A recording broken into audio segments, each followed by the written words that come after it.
No último vídeo desta série, revimos a época de 1921-1922, que viu a primeira edição do Campeonato de Portugal ser ganha pelo Futebol Clube do Porto numa final escaldante frente ao Sporting. O vídeo que se segue é sobre a época seguinte de 22-23, possivelmente a época mais dominante da história do Sporting até ao aparecimento de Fernando Peiroteu, e talvez a melhor época da carreira de Francisco Stromp. Se estão a gostar desta série até agora e querem ver mais vídeos como este, deixem um like e subscrevam o canal, onde podem encontrar listas em formato top 10 e episódios semanais do fantástico podcast Triângulo Ofensivo. Sem mais demoras, desfrutem do vídeo.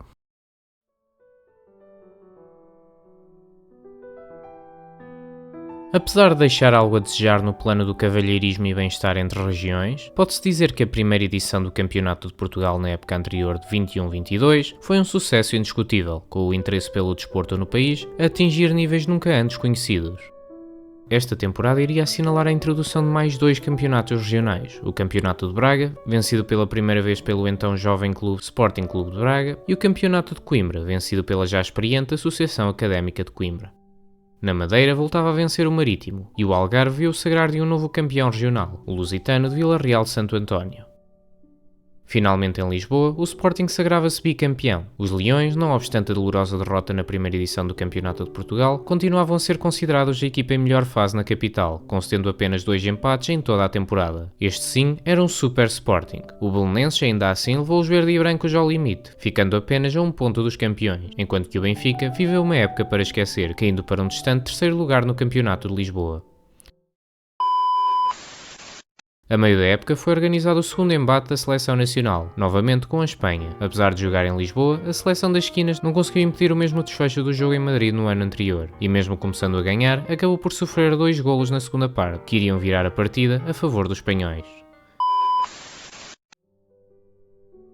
Mas foi em junho que regressou então o Campeonato de Portugal para a sua segunda edição. O Porto, ansioso por renovar o seu título, o Sporting expectante de poder vingar a época anterior, enquanto que os restantes campeões regionais, Académica, Braga, Marítimo e Lusitano, tinham finalmente a sua estreia no grande torneio, agora ampliado a 6 regiões do território português. O torneio iria disputar-se por eliminatórias. Futebol Clube do Porto e Sporting foram apurados automaticamente para a meia-final, assim como o Marítimo, que foi isentado das eliminatórias iniciais para poder economizar os custos de viagem. O PF determinou ainda que desta vez todas as eliminatórias seriam discutidas por apenas um jogo em campo neutro. Na primeira eliminatória, disputada no campo do Bessa, a Académica venceu o Sporting de Braga por 2-1, seguindo para o jogo seguinte, onde iria defrontar o representante do Algarve em Lisboa, num duelo que iria decidir o quarto semifinalista da prova. Novamente pela margem mínima de 3-2, a Académica venceu o Lusitano e apurou-se para as meias finais, onde os encontros seriam determinados por sorteio. Esse mesmo sorteio acabou por ditar o que muitos consideravam uma final antecipada entre o Futebol Clube do Porto e Sporting Clube de Portugal. O jogo iria disputar-se em Coimbra, numa atmosfera festiva protagonizada pelos estudantes da cidade. Desta vez, os Leões não deram a mínima hipótese ao rival nortenho, vencendo o jogo por 3-0 com um bis de Francisco Stromp. Ao que rezam as crónicas, o árbitro quis poupar o Futebol Clube do Porto a uma humilhação maior e terá recusado marcar 2 penaltis contra os azuis e brancos apenas por cavalheirismo. E assim o Sporting vingava aquela final do ano anterior no Bessa. Na outra meia-final, a Académica continuava a sua caminhada contra o Marítimo e derrubava já o seu terceiro adversário na prova, mais uma vez por um conservador 2-1. A final seria então entre o Sporting e a Académica de Coimbra.